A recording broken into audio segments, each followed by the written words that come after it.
Dear student, very good morning.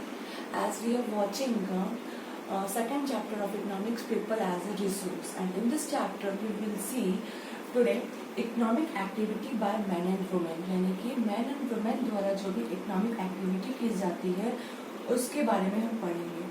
अब यहाँ पर economic activity को जानना पहले जरूरी है कि economic activity है क्या। तो इकोनॉमिक एक्टिविटी को हम क्लासिफाइड करते हैं 3 पार्ट्स में, 3 कैटेगरीज में। First is primary sector, second is secondary sector and third is tertiary sector.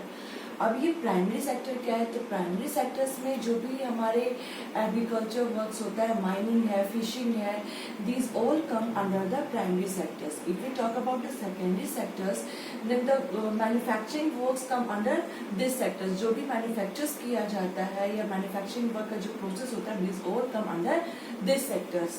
अगर हम बात करें टर्सरी सेक्टर्स की, तो प्राइमरी और सेकेंडरी सेक्टर्स को सपोर्ट करने के लिए टर्सरी सेक्टर्स। और यहाँ पर ये टर्सरी सेक्टर जो है, इट प्रोवाइड अस सर्विसेज, ये हमें सर्विसेज प्रोवाइड करता है। जैसे कि जो भी अगर मान लो कि प्राइमरी सेक्टर्स में हमने शुगर केन लगाया, ठीक है, यानी कि हमारे एग्रीकल्चर फील्ड में प्रोडक्शन होता है शुगर केन का। तो शुगर केन को डायरेक्टली तो हम अगर चाय बनानी है हमें, तो शुगर केन को डायरेक्टली तो डाल के हम चाय नहीं बनाते हैं।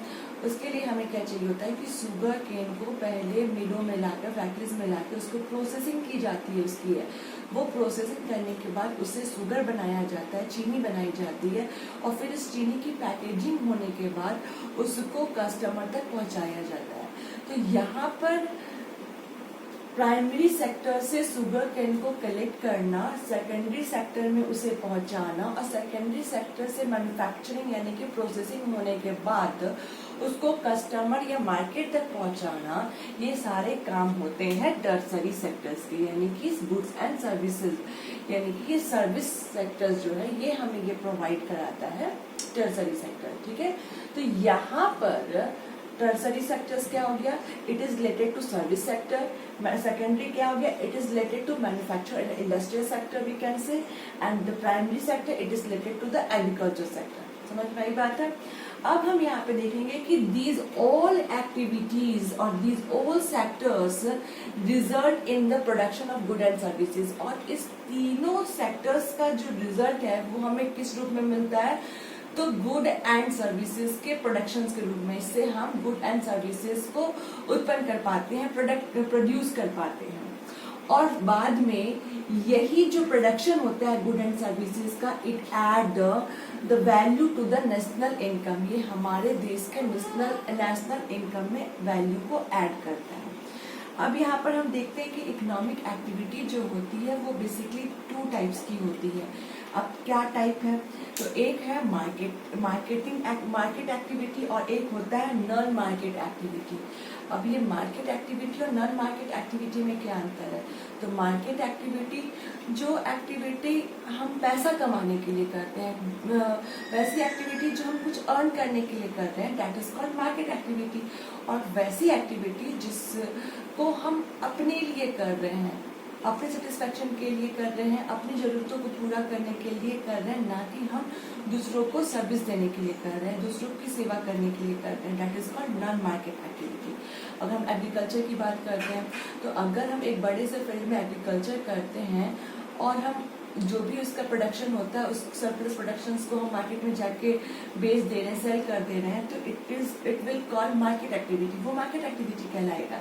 लेकिन दूसरी साइड अगर हम अपने घर के गार्डन में कुछ थोड़ा बहुत फल सब्जी लगाते हैं और फिर उसको अपने खर्च के लिए यूज कर रहे हैं, तो यहाँ पे जो भी प्रोडक्शन हमारा हुआ, that will call non market activity. वो क्या कहलाएगा? नॉन मार्केट एक्टिविटी कहलाएगा। अब यहाँ पे हम देखते हैं next division of labour between man and women. अब मैन एंड वुमेन के आधार पर वर्क का डिवीजन कैसे किया गया है और कैसे किया जाता है? तो यहाँ पर it is basically depend upon two reason, historical and cultural reason. अब मेन एंड वीमेन के बीच में जो भी वर्क का डिस्ट्रीब्यूशन हुआ है वो इस पर ही आधारित है, इसी दो कारणों पर, एक हिस्टोरिकल और एक कल्चरल। अभी शुरू से माना जाता है कि पुरुष जो होते हैं वो स्ट्रांग होते हैं और उनके अंदर ज्यादा शक्ति होती है, तो that they can do the outside work, कि वो आउटसाइड वर्क कर सकते हैं, कोई भी हेवी वर्क को, कोई भी इंजीनियरिंग जैसे वर्क, मशीनरीज वर्क को करने के लिए man are more capable than women, and women are not capable to do such type of work and they will do only the domestic chores. वो केवल डोमेस्टिक चोर्स को ही कर सकती हैं। तो उसको डोमेस्टिक वर्क करने के लिए यानी कि माना गया कि मैन का जो स्ट्रक्चर है, मैन का जो फिजिकल स्ट्रक्चर है, ये केवल डोमेस्टिक चोर्स को कंप्लीट करने के लिए है, वो वैसे ही काम कर सकती है।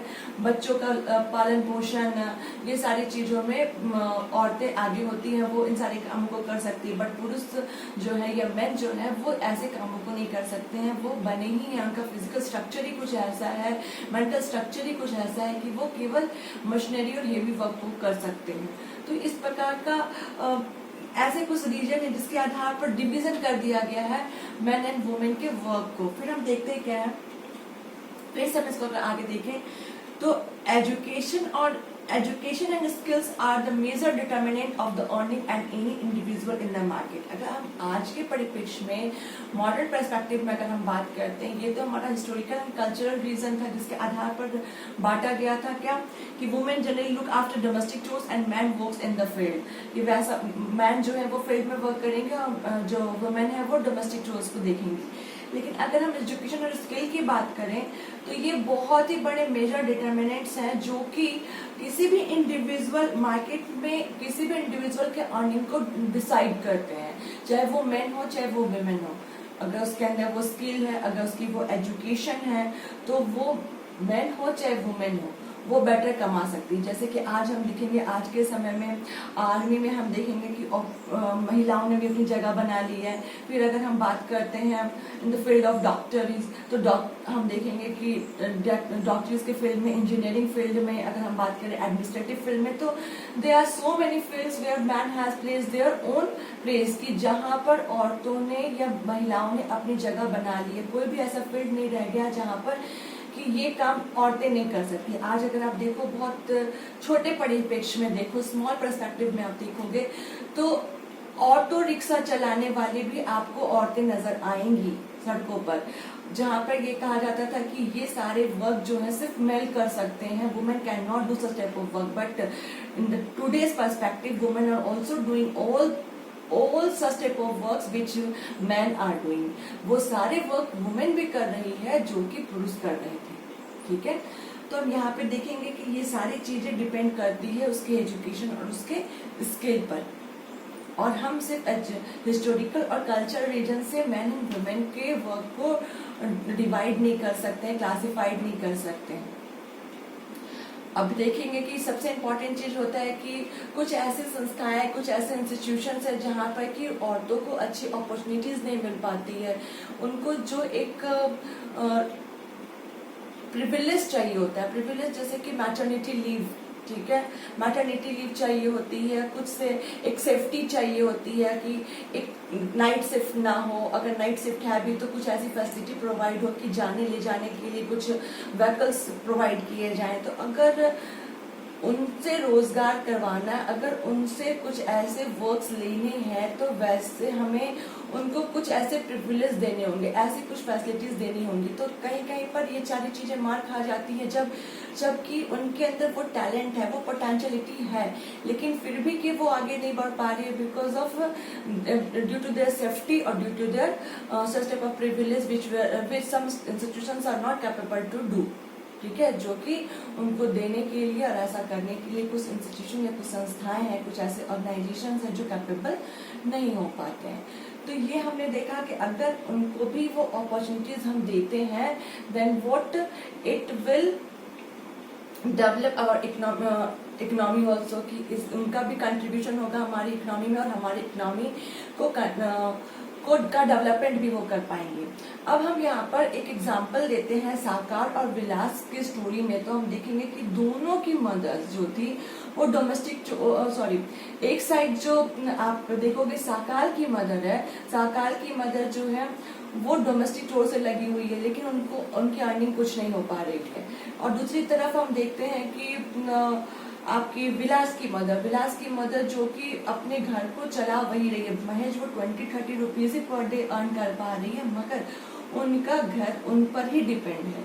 तो इस तरीके से ऐसा हम नहीं कह सकते हैं कि women can only do their domestic chores and they are not capable to do the field work, they are capable to do all such type of work which men are able to do। इस तरीके से हमने देखा क्या, तो economic activities by men and women, and in the next video we will see the quality of population। And if you get any doubt, any confusion related to this video chapters or this topic, you can ask to me very frequently with the help of comment box. Okay, thank you very much.